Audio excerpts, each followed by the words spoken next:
Bonjour à tous et bienvenue dans cette vidéo. Aujourd'hui dans cette vidéo, nous allons résoudre l'équation x puissance 4 moins 5 x au carré plus 4 égale à 0. Pour résoudre cette équation, d'abord, elle est un peu compliquée à résoudre. Ce n'est ni une équation du second degré, mais c'est une équation du quatrième degré. Donc ici, ce que nous allons faire dans un premier lieu, nous allons utiliser un changement de variable. Nous allons procéder par un changement de variable. C'est-à-dire ici, nous allons poser que, donc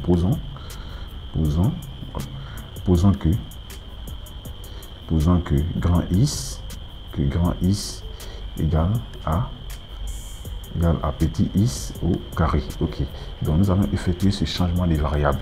Donc en effectuant ce changement de variable, on obtient donc une nouvelle équation qui n'est rien d'autre que égale à grand is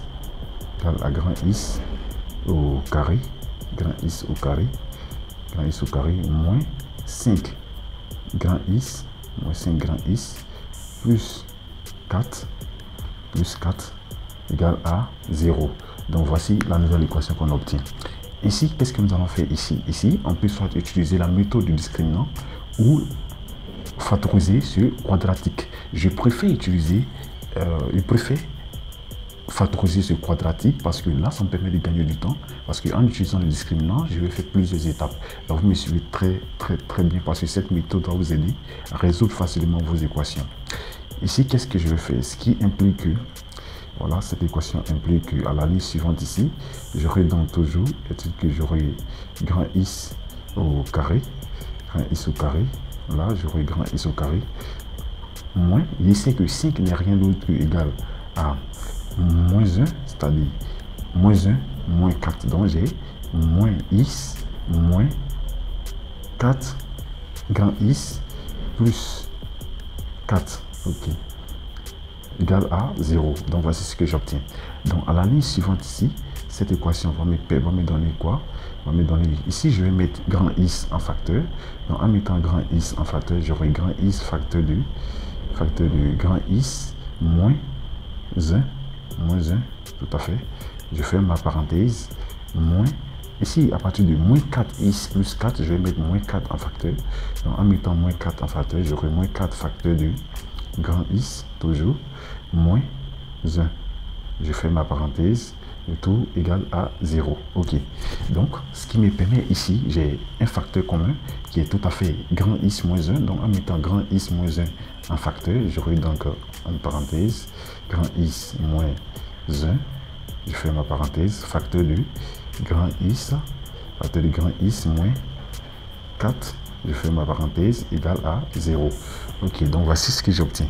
Alors, cette équation, la forme factorisée de notre équation, va me donner ici, donc, ça va me permettre d'écrire que grand is soit grand is moins 1 égale à 0, ou grand is moins 4 égale à 0.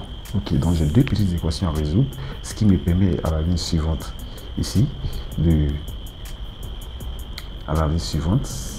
ce qui implique tout à fait à la ligne suivante ici, je peux donc écrire que soit grand is égale à 1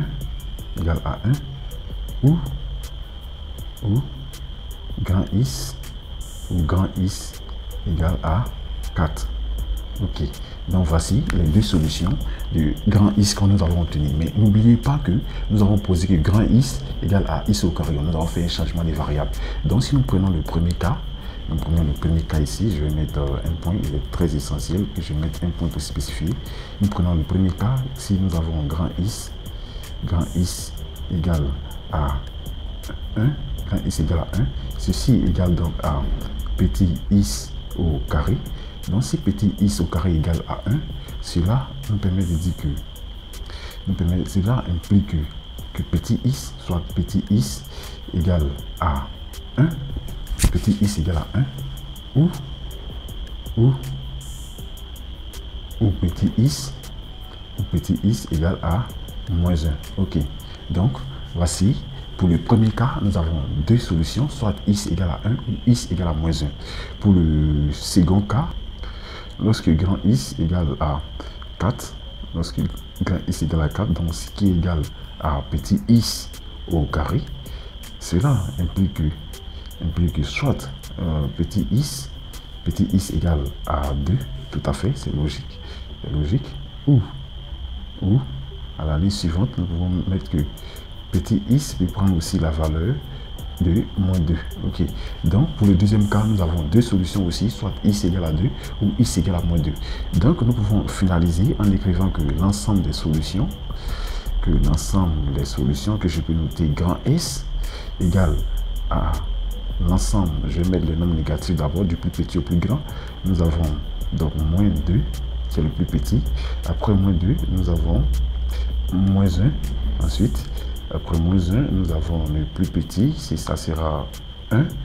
Et finalement, on va terminer avec le plus grand de cet ensemble, c'est 2. Le plus grand nombre, c'est 2. Ok, donc voici l'ensemble des solutions de notre équation de départ. Alors, nous sommes à la fin de cette vidéo. Si cette vidéo vous a plu, n'oubliez pas d'aimer la vidéo. Pour ceux qui ne sont pas abonnés, abonnez-vous. Et on se retrouve dans une future vidéo. Au revoir.